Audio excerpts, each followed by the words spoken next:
this is Forbidden Love. I know you're thinking, wow, I thought they gave up on this show. Trust me, I wish we did. We're going to do 2 episodes. We're going to do season 1, episode 5, Can You Feel the Love Tonight? And 6, How Deep Is Your Love, I think. I gave up halfway through writing the title. I have a very busy week. I am going to go be with a friend as she has a celebration of life for her husband who passed very suddenly. So I'm trying to get all of my stuff for the week done early in the week so that I can go and be with her and support her during this time. So anyway, getting into this, don't expect this to be twice as long as normal. In fact, it might be half as long as normal. That's what she said. Because you can sum up the whole show with, this is a conversation you should have had ahead of time. Like, hey, Who wants that? I mean, my thing is, asking someone to convert what they believe about how the universe works, I don't think is something, it's like odd to me to be like, oh, I'm just going to convert religions that isn't led by an internal like revelation about this is how I believe the world works. It's sort of like deciding like, I no longer dislike fish. I am now a fish girly. And now I'm going to only eat fish. And it's like, okay, do you like it? I don't know how authentic it is. And I feel like that's kind of the whole thing with the couples. And I feel like that's a question they're all asking themselves. And then here's the deal. I mean, I was raised that it was really important to have a partner of the same religion. That is what I sought out. And when I met people, I categorized them into someone I could see a future with because we had similar ideals of how we wanted to have our family, or like, hey, we're here for a good time, if not a long time. You know what I mean? And so that was a priority for us. But I kind of feel like if it's not important to you, then that's fine. You guys can have different religions. If it is important to you, though, and the other person isn't of the same religion, you don't have any moral high ground requesting for them to convert. Does that make sense? That's just my personal opinion. That's my personal opinion. No, but I especially love the attitude, well, they're trying to get me to convert, but if he doesn't, or if they don't convert for me, then Yeah, that's the one I don't get, is like the, you should have to convert for me, but I'm offended that you think I should convert for you, because it's like... Well, it's historical religion, like, oh, I'm going to use this to get control of these people or this person. And the other thing I'm going to point out is that, and I don't think anybody likes religious hypocrisy. I don't think anybody's like, no, that's my jam. Well, people using it to their favor must like it. Okay, that's a fair point. But I'm like, hey, if you're not following the rules of your own religion, you definitely don't get to ask your partner then to be like, you have to follow the rules. Then by what mechanism do they get to control them? I don't know. That's a great question. So we'll start off with Elmer and Lindsay. Just a reminder, because I forgot this. He is 23 and she is 34. This is already... But she didn't know he was Amish before getting into it with him. Oh wait, she did. She most definitely did. But now she's because he was complaining there about it. Being Amish on her roof at the time she met him. This wasn't like she ran into him, I don't know. And I'm not going to say this is all Amish, but his sect of Amish is certainly a cult. Well, and there's a very specific meaning to the word cult, and it does, like, ostracizing people who try to leave the faith is part of it. So... They got that down pat. Yeah, so well, we started off with like a cutesy thing. He's putting cut raw onions all over, which I've heard about, to pull out the illness of the air, and he puts them on her feet. I mean, in light of things that of what we saw in these 2 episodes, it would not bother me. In relation to if He's doing his best to take care of her while she's sick. Yeah. And she's so sweet, all she does is complain about it. They really do like play it up. They want to, though, go try to meet his family because he has a cousin who's a little bit more open to it, but apparently his family is very, very restrictive. So first they go very publicly with a camera crew to a local Amish store, and she says, I'm going to go meet my mother-in-law. What should I buy her? Then they are shocked and dismayed that his family has found out that they're coming. I don't know. And they're like, how did they figure it out? And I'm like, oh, I have an idea. What do you think, John? Well, didn't they say they called the brother who has a phone half a mile away because he's got a business? Yeah, but they're like, I don't know who called him. I don't know, the store you were just at? any of the people blurred out in the background? Right. Like, they're Amish. They're not. I mean, there's a limit to how.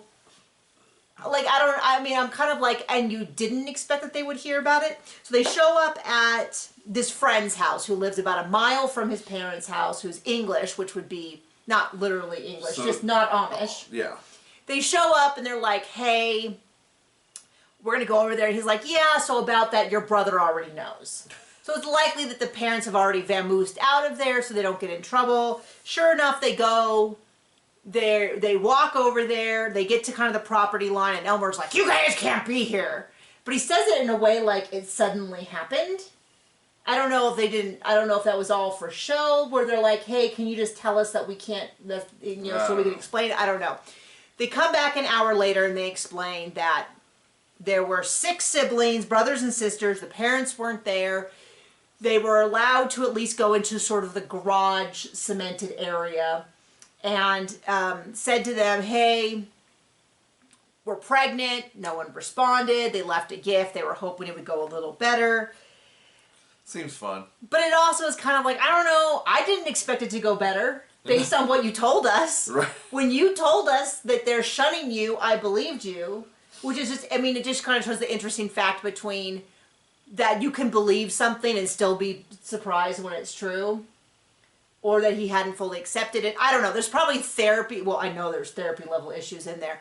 Don't necessarily think he's going to be doing it. So the next thing that kind of comes up is they are fighting like cats and dogs about, she doesn't like that he doesn't pick up after himself. He doesn't do this. He doesn't do that. It's funny because he has this big thing where he's like, I'm not like those blanket men that you dated before. And I thought, I don't know. Maybe I am too much of a feminist modern woman, but things like if you can't remember to wipe your own butt and wash your hands and brush your teeth, I kind of feel like, I don't know, maybe you don't have the moral high ground about how you're such a great man. You're not really selling me on men if that is your view of a strong man. And then I'm also like, a lot of these things are just things that you should know. Everyone should know how to change a tire. Everybody should know how to fill their gas full of car. I guess if you're Amish, you don't need to. When you have enough money, you don't need to either. Well, but my point is, like, things like, he's like, well, I don't cook, that's women's work. I'm like, I don't know. It feels like the basics of, like, I can feed myself. Surviving, yeah. It's like, oh, I'm gonna have the apocalypse. I can shoot all these deer. Don't know what to do with them once they're dead. But you know what I mean? Like, these are things, I feel like there's a basic set of skills. I always feel like that when men are like, well, I can't fix a button. I'm like, sewing is not terribly complicated. You put the thread through the needle, you put it, I mean, like, I feel like if I gave you, have you ever sewn? Yep. Okay. Pretend you hadn't. And I gave you a thread and a needle, do you think you could figure out how to sew? So I've never sewn in this scenario. In this scenario... Sounds like woman's work. Shut up. I don't like you in the least bit. But it's like, it's not, I get a sewing machine is complicated, but like just the act of like threading something back and forth between two materials. You set that up. I had to roll with it. Well, no one likes you, John. No one in this room. I asked everyone present, no one liked you. But I'm just saying, like, a lot of this, like, it's man and women's work. It just feels like, I don't know, as a human, maybe you should have a base level that tells you how to do basic things. I do feel like the same way though when women are like they don't know how to barbecue, because I'm like, come on, you can figure, if you cook something in a pan, you can figure out how to like light a barbecue, which is in the instruction manual. I feel like you can figure out the rest, right? And same with like guys who are like, well, I can't cook, but I can barbecue. I'm like, I feel like once you understand that heat cooks food, I feel like you're halfway there, right? I don't know. I went to a school that had all their programs from the 70s still in place. So I took cooking, I took sewing, I took wood shop. I took like all the basics, so I knew how to use like basic tools for everywhere. But once you kind of learn how to read, like, I still feel like a recipe, pretty self-explanatory. If I left you in the house with a recipe, could you figure it out? As long as it's not a frontier woman's recipe. Why? Remember that? The cinnamon rolls? We once, we figured it out. So, I figured it out. Who he's referring to is, I like I followed Frontier Woman before she had her whole current empire. Yeah, we figured it out. And so I like her food. Lots of butter, lots of fat, lots of sugar. 3/4 of the way through. No. Let me explain. So they said for Easter, at church, do you guys want to bring cinnamon rolls? And I was like, sure. And I was sure that everybody else was this amazing cook, was going to do it from scratch. So I found a recipe and just started. Did not read anything about her recipe. If you remember her recipes, they were a picture heavy. So I get through and I made, I was like, John, I'm 5 cups short of flour. And John goes, 5 cups? How much do you, and I was like, you know what, you're right. That does seem like too much. I had made the first half of the recipe. Because you make the wets and then the dries and you combine them. And so I made all the wets and I made all but the last 5 cups of flour. And John goes, that seems like a lot. And I go, that does seem like a lot. So I scrolled down to the bottom and I found it made 72 cinnamon rolls. We could have fed the whole valley. Our church had an annual attendance, a weekly attendance of 12? 15, maybe? For Easter, maybe we blew that out at 30? Yeah. 40? Yeah, no. Maybe 30? Yeah. And I was one of 5 people bringing cinnamon rolls. And then I found everybody else who brought cinnamon rolls just used the cans that they like pop open and you just lay them out. So I was the only one who made it. So I didn't bring. They're delicious and wonderful, and we had them for a year. Yeah, we had 3 plates that we froze, and I think 2 that we brought. Of like big, like, anyway. Sorry. Okay, so they are fighting about everything, and he's a little bit like, you knew I was 23. And it does sound like a major mistake that they are just now admitting is that she is 34, and so her biological clock is ticking, so she rushed him into marriage and rushed him into having a baby before he was ready. And hey, I'm right there with you on the whole biological clock. Mine was already ticking, and it wasn't ticking so regularly to begin with. But I would rather not have a child than have it with the wrong person. I didn't get a choice, mind you. So I guess my choice was I had it with the right person. But I definitely I would never recommend, yeah, you better rush into it. Hurry up, even if you're not sure if this is the right person, which is kind of what it sounds like. And I don't know. Mistakes 101. I mean, he doesn't seem like the worst guy in general, but I totally get her not wanting to be married to him. Well, sounds like something they could have discussed a year ago. Speaking of which, Ashley Muhammad, and this is the guy, I do not like him, I do not like his brother, I'm not impressed with her. Their core issue, there seems to be 2 core issues. One, he immediately shacked up with someone who is not Muslim and wants her to be Muslim. When it conveniences him. He certainly doesn't want her to be Muslim enough to tell him to be Muslim. Right. He wants her to be Muslim, but I don't see him necessarily, he seems to be picking and choosing. Yes. Like, he is doing stuff, like he says he's doing the prayers, but then he was very much like, oh, I don't know, maybe if we were having sex and it was prayer time, I would, like, you know, well, and do the way he dresses me. And doesn't cover as his sect of that is supposed to.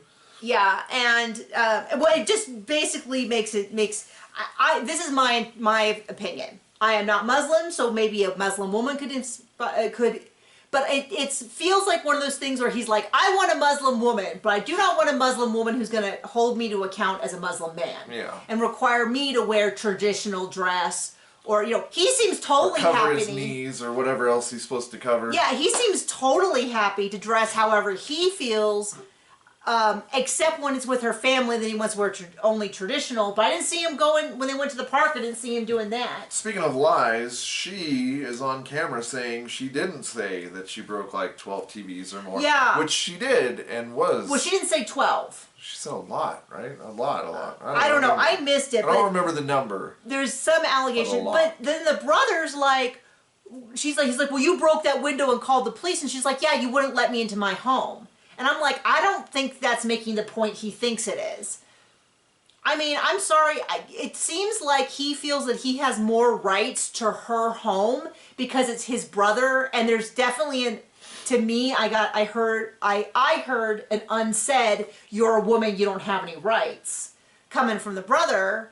And I'm just like, I just don't necessarily get, I just don't think Abdul likes her. Or, sorry, Muhammad. Abdul's the brother. I don't think Muhammad seems to really like her or value her as a person. Yeah. And he's very, like, it's also weird to me that he's like, you have to wear a hijab out, but they're filming at the moment without one. You know what I mean? So it felt very much like, I know that if I was going to do one of two things, be on camera or go to my local park, I think I'd be more worried about what's on camera and it's being sent out to a nation. I don't know. It seemed very odd to me that he's like, well, you can't wear that out of the house. That kind of stuff is supposed to only be seen for me. And I'm like, does he not notice there's a whole camera crew in the house at the moment? It feels maybe like maybe he cares more about what his brother thinks of him. I don't know. I don't like the dude. I'm not that impressed with her either because it seems like I'm also like, you can't be Captain Muslim over here, but moving in a woman a week after you meet her in person the first time. I don't know. Maybe that's not a thing in Muslim. In Christianity, that'd be frowned upon to start living in sin, so they say, and then be like I knew a woman from my church who was always going on about how leggings were so sinful and so this and so that. And all I thought in my head is, I know the timeline on your baby right there. Maybe you should back off of some of this, like, pointing out the speck in other people's lives. You know what I mean? Like, you can't be this judgmental of the rest of the world and then be like, oh, but my own things are not a big deal. Anyway, I guess she was and she did. So then they get into this big fight, and because he's like, well, she's not raising my daughter the way I want my daughter to be raised. And I don't know, there's just a lot of stuff he's not saying that. Maybe you should figure that out before you have one. Yeah, I kind of feel like, once again, a lot of these problems could be solved by not matching up with someone who doesn't share your ideals, and then... Or your hypocrisy, in this and case. then having children with people who do. I mean, but like what I said, I think the issue is that if he had a good Muslim woman, like she would require a lot more of him. I'm just saying, guy's not really impressing me with his devoutness. So then he starts bringing up how awful her family is, and she's like, hey, I thought we moved past this. And then he's basically like, if she doesn't convert to Mormonism, if she doesn't convert to be Muslim, then he will leave her. And I was like, okay, well. Then Lindsay and Chris, and I'm a little confused by this because she's like, he has to convert to my religion. But how dare they talk about it converting to theirs? Oh. And then, but he's also like, I want her to convert to Christianity, but I'm not so sure about, he's not nearly as judgmental about it. He's definitely more passive about it, but it's not going to get the job done. In terms of, I'm pretty sure that's all that's on his mind. What? Getting the job done. I mean, it definitely feels like neither one of them are, like he's like, well, I kind of want you to convert, and she's like, ooh, that doesn't make me feel so good. And I'm like, that's not a no. Why aren't you guys just using your words? She's sure happy to tell the camera her feelings, right. But then with him, she's like, ooh, I don't know if that makes me feel so good. So I guess she's sick. She has maybe some stomach something. And the dad comes by and is like, hey, I can anoint you. It's a healing thing. And she's like, well, I don't understand. And he kind of explains it. And he's, to me, the vibe was very much like, hey, if you don't want it, that's fine. I just wanted to make the offer. Pretty sure he said very close to those words. And then, but then she kind of acts like he foisted it on him. And she's okay with it and goes outside, and then yeah. And then she's like, how dare he do this? I'm like, well, I guess when he said you don't have to do it, you should have been like, I appreciate the thought, but I think I'm going to pass. And then she calls it witchcraft, which I feel like the witches would be saying, hey, don't drag me into this. We have our own, like, witchcraft is a religious practice for a different group. So it definitely kind of felt a little bit like, I just was kind of laughing because I'm like, the witches had nothing to do with the problems you have in your relationship. So he goes out, does an anointing, prays for her, and then she's very much like, I was super uncomfortable with that, but I felt like he was actually pretty clear about what it was. I don't know. So then they kind of get together, and she's like, I'm really upset, and he's like, oh, I kind of hope maybe that would make you convert. And then they're both like, I expect the other one to convert. He is so passive, you could have the whole episode without him present. You really could have, yeah. And it would have been the same. It's really more of the conflict between Lindsay and the dad. But, I mean, I get her not wanting to convert. I mean, maybe she shouldn't have gone to the church service then, or asked, or agreed to the anointing. Dad's a lot, but I also kind of feel like she said, yeah, you can do the anointing, and then he did the anointing. Yeah. And then she's like, well, he talked about Mother Mary. Did he? I don't know. I don't remember that. I think maybe she got confused with Catholicism. I don't know. I don't know anyway. Anyway, it just seems like, once again, it's just weird to me, because you kind of go, okay, if religion is this important part of your life, which is totally valid, and many people, including atheists who have a, I believe everyone has some belief about the world that is important to them and how the world is, even if it's just a questioning unknown. And if that's a really big important part of how you want your life to move going forward, how you want to make decisions, how you want to raise your kids, all of that, then find a partner who's compatible, and then realize if they're not compatible, it's going to cause a lot of conflict, and you'll either have to make that a smaller part of your life or conflict all the time. And I didn't want to make that a smaller part of my life, so I found a partner that felt similarly. Yeah. So the last awful people. Lori and Eli, I will say this about him, which is, it does seem like he holds himself to a standard that is at least somewhat, with the tattoos notwithstanding. So this episode, it was a little bit like, he does seem to hold himself to a pretty high standard, although he did get a couple of like, well, I can't do anything about the tattoos, so I'm going to keep them.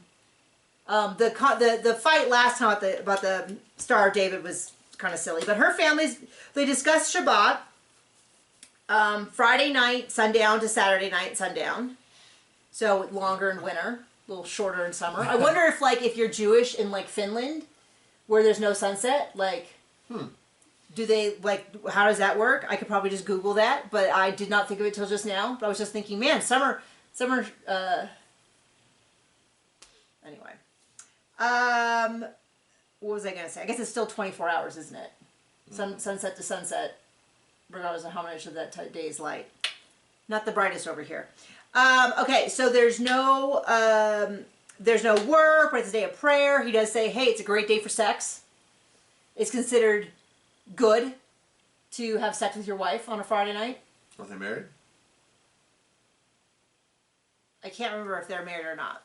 But that's what he said. Okay. They cohabitate. And then she gets a call, and then that's it. No, the friends, what? Oh, nothing. Go. Okay.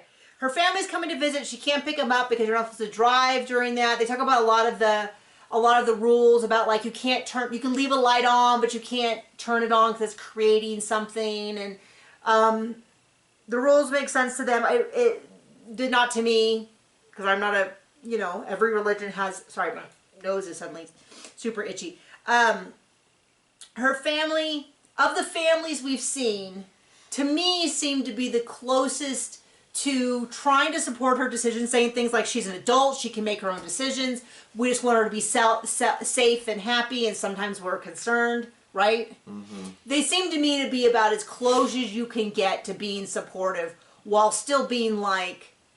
Yeah, maybe it's not the best thing. Well, being like, are you doing this for you, or is he saying that he'll only love you? Because, like, Muhammad literally says, if you love me, you'll do this thing. And I'm like, I'm pretty sure I've heard that, like, as absolutely not. That is not, like, right. That's manipulative...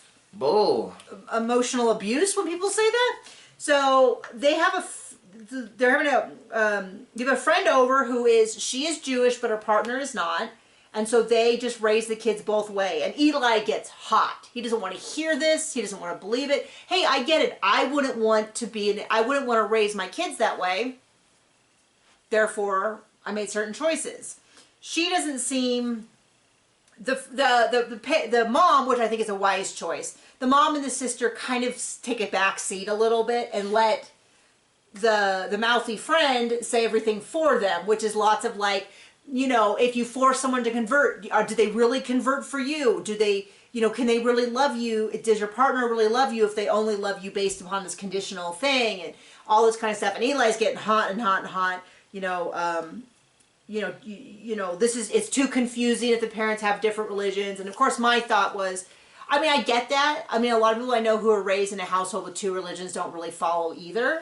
But then there's a huge percent of people who are not the religion or the belief system that they were raised in.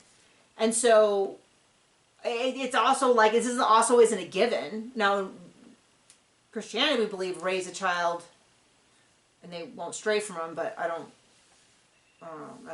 That's a religious podcast all in there. But yeah, it just seems like, I don't know. He seems to have more of a temper than he is. I don't know. Maybe. I don't know. I feel like a lot of this, it wouldn't be a show if everybody's attitude was, well, I'm just going to find someone with similar beliefs. You doing okay, hun? No. We're having kind of a rough week around here. So I guess John is now done. And I am done. I'm going to get this uploaded. And we'll talk to you soon. Bye.